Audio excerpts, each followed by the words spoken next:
What's up, guys? Welcome back to gotiansgames. I am Goshen, and today let's talk about the newest episode of Dragon Ball Super.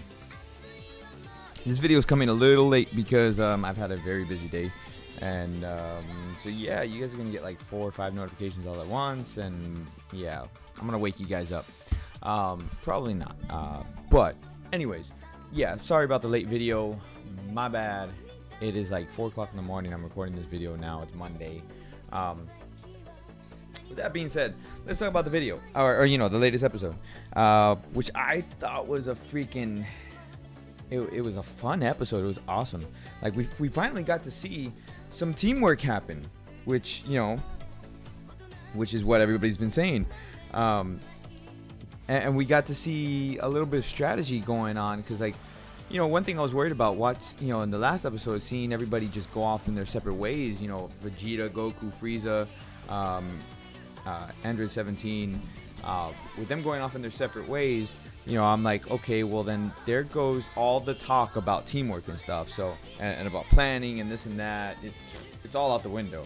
But no, actually it wasn't, because you know, so now the last episode left us on a cliffhanger. Universe 9 is surrounding Goku, so we continue off on there, and it turns out that Goku and Gohan actually strategized what would happen if they were to fight, you know, at least some of the characters that they fought before, because the Trio de Dangers characters that they fought before, I think it was what was it, Lavender, the one with the poison hands, I forgot which one it was. Their names always confuse me in the head, in my head, because I know who Basil is, but Lavender and then Bergamo, they confuse me. Or maybe, I think maybe Basil confused me too, but whatever. The one with the poison, camera moved. Sorry about that. The one with the poison special attack, whatever. Gohan and Goku came up with an idea to coat themselves in protective ki to create like a barrier so they can't be affected by that poison, which was actually really smart. So, you know, goes to show, like, Goku having some sort of brain. If I only had a brain. So, you know, he listened to his son, which was actually really cool that they did that, because, like I said, the whole thing with the whole planning and all that stuff, I thought it was like gone out the window. Like, they did the whole episode about planning stuff, and they're just gonna like, forget it. You know what? That's too much of a hassle. We'll just not do it. But, you know, they kept it, so it was cool.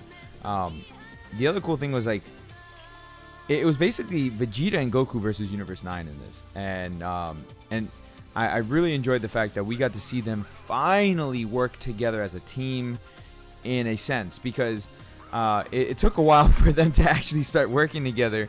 You know, they're fighting separate, so it was like Goku versus the Trio of the Dangers, and then Vegeta versus, like, the rest of the Universe 9, and they start knocking them off the ring one by one,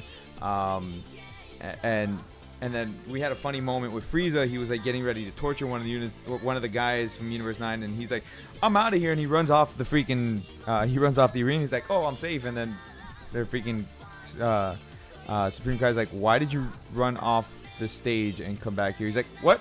No!" So yeah, we had a little bit of a funny moment there. You know, a little bit of humor in between the serious action and all that stuff. So it was actually really cool. But the best part for me was, you know, when Goku and Vegeta caught them off guard.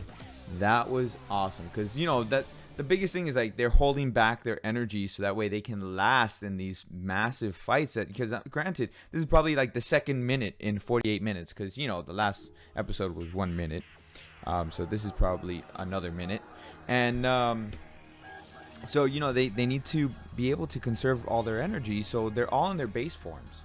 And so Goku and Vegeta are forced to go Super Saiyan, which is still not, like, exerting themselves. We all know that, by any means whatsoever.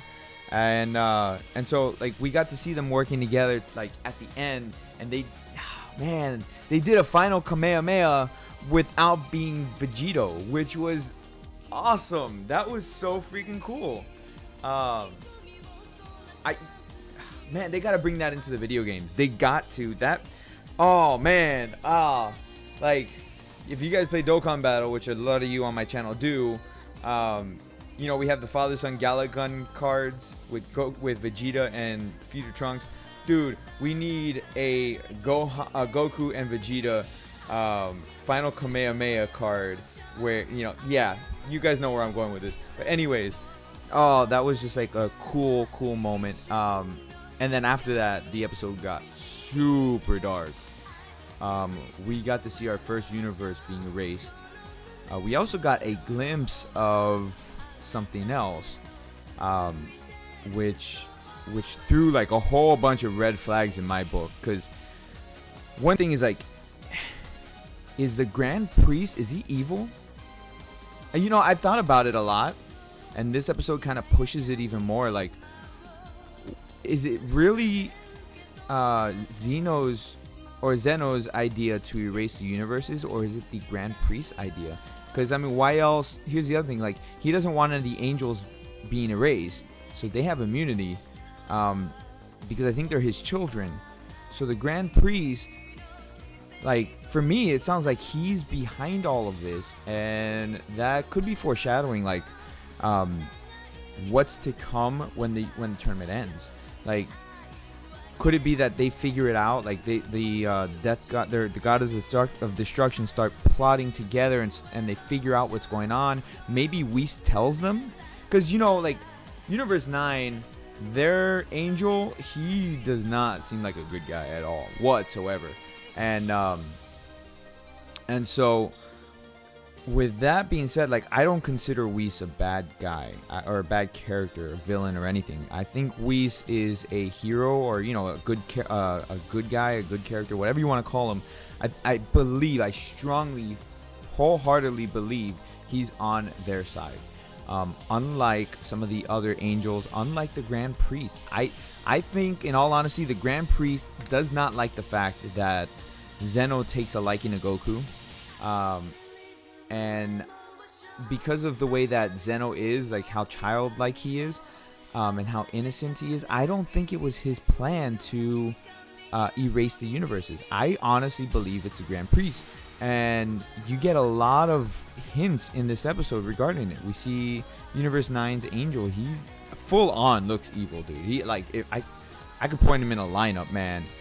Yeah, so anyway, that's just like, that's what struck me the most about this episode is that we saw Universe 9 getting deleted. They got Hakkai'd. It was over. And for Zeno, it's all a game for him, because he's a kid, or like, he acts like a kid. Regardless of how strong and powerful he is, he's very innocent. And being a celestial being, or whatever you want to call him, he's that type of character that can do no wrong, because he's there for balance. That's what Zeno's for. And I think the whole thing is, you have the angels, who are creation, and the gods of destruction, who are obviously destruction. Because that's how it is in biblical lore. You have the angels who are up in heaven. They stand for creation. And then you have demons and the devil down in hell, that stands for destruction. They're the evil. It's chaos. It's chaos and order. It's good versus evil. That's what it is. And I think, the Grand Priest is not order. He is not. He's not creation. Because if he's supposed to be an angel, and he's creation, he would not have been okay with doing this universal power tournament, and he would not have been okay with Hakkai'ing Universe 9. Because you think about it, Whis is there to keep balance for Beerus, because Beerus is destruction, Whis is not. He's creation. That's why he can reverse time. He can reverse what Beerus does. That's why he's there. In case Beerus makes a mistake, Whis can reverse it. And the same thing goes for all the other angels. So why would an angel, especially, let's call him an archangel at this point, if you're gonna go into angel ranks, so if all the other angels are regular angels, he's an archangel. If an archangel, who is Zeno's right-hand man, is okay with destruction, that's not an archangel. or that's not an angel. Even if he is an angel, maybe he's a fallen angel like Lucifer. If you want to go into biblical references, because Lucifer is destruction. He did not like God's creations, and so he wanted to influence and destroy God's creations. Much in the sense of the Grand Priest. So that's why, like I'm saying, he's not what an angel would be, because there are other archangels and stuff like that. And I'm not going too deep into biblical references and all this stuff, but there are other archangels and stuff that do other things besides stand for creation, but at the same time they stand for order. The Grand Priest does not stand for order. He does not stand for creation. He is against all of that because he would not have been okay with this. And yeah, it happened. We got our first universe disappearing within like the first 2 minutes of the universal power tournament. It's a lot to take in. It really is. When you look at this episode, it is a lot to take in. There's a lot of stuff that happens in 20 minutes. In a 20-minute episode for us, 20 minutes in 1 minute for the Dragon Ball world. But it's a lot of stuff to take in, and you kind of have to watch it more than once, which I did. You watch it more than once, and you notice the little things, and then you start comparing them to other things as well. And it makes a lot of sense. It really does, because I didn't think that the writers would actually go this deep into like biblical lore. With Dragon Ball, it's really weird. Dragon Ball's never been like a religious or biblical type of anime, and it's a curveball. A good one because it brings more depth into the anime, into the show. So it's definitely a good curveball.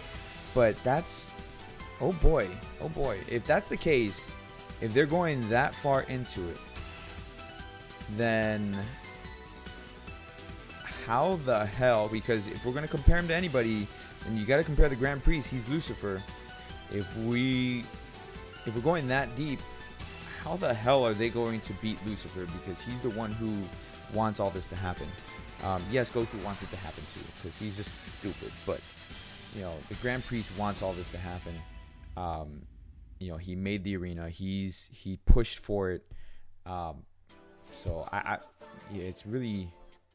I'm really curious to how it's all going to play out. I believe all the gods of destruction who remain, once they figure out how things are going and what's happening, I'm pretty sure all the angels know what's going on, and I'm pretty sure Whis is going to spill the beans on it, and basically warn Beerus and the Supreme Kai and all of them, and because he always plays aloof, but at the same time he always does it to help everybody.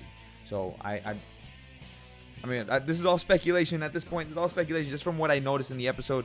It's a really deep episode, but yeah. If you only watched it once, go watch it again, and then especially after watching this video, you'll notice all the references to biblical stuff, regarding angels and demons and whatnot. You'll notice it, and you'll notice what I'm talking about with the Grand Kai, with the Grand Priest. If you have not noticed it before, you're gonna notice it now. But anyways, guys, that's gonna be it for the episode today. Or because the main point was the Grand Priest for me. We had cool stuff going on, Vegeta kicking ass and whatnot, but which I'm happy about because we haven't seen much of Vegeta in a while. But my main point was the whole thing with the Grand Priest. So anyways, guys, if you liked the video, hit that like button, subscribe if you're new, and I will catch you all later in my next I can't speak right now. I can't close out my video because I can't speak. I'll catch you all in my next video. Peace out, guys.